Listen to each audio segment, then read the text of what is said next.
What I said very specifically is that I really did not believe that the majority of companies in America were going to take a corporate tax cut from 35 to 21% and do all the things that the administration was spewing about in terms of advancing the economy and creating jobs and doing all these great things. And I said most companies were going to give it back to the shareholders. And what we decided to do is that almost 50% of the benefit that we had, we gave to our people.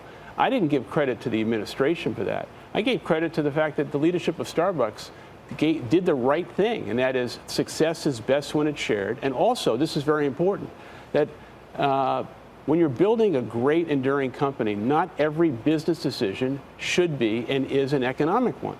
And this is very important with regard to the street, who has a very short-term mentality. And as a CEO who has run a public company for 26 years, trying to communicate to the street, we're building a great, enduring company. And there will be times there will be cyclical changes, a downturn in comps, which we've had recently. But over the long term, we're going to be fine. How much credit, though, do you give to the Trump administration for the economy today? You look at the unemployment rate, you look at where the market is.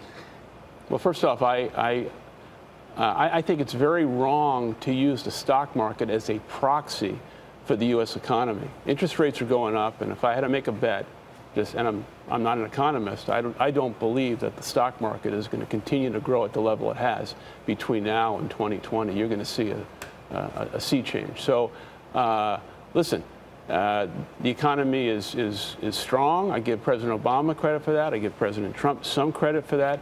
But you also have systemic problems in the country, the likes of which we have not had in a long time. You got a major mental health crisis. You got a major homeless crisis. You got an opiate crisis. You have racial divide in the country. So, and you also have 45% of American households that don't have $400. And you have 67% of the workforce in America among men that are not in it. So there's lots of things that we have to do as a country to address the social issues. And going back to China and trade, just one more thing. There's this rhetoric about all these trade wars that are now being engaged with China, with Mexico, with Canada. And this might sound like a trite line, but it's important. We should not be in the business of building walls. We should be in the business of building bridges with our neighbors, with our allies. And our standing in the world today is not what it should be. And we have to advance America's values around the world, and we have to deal with the systemic domestic issues in the country.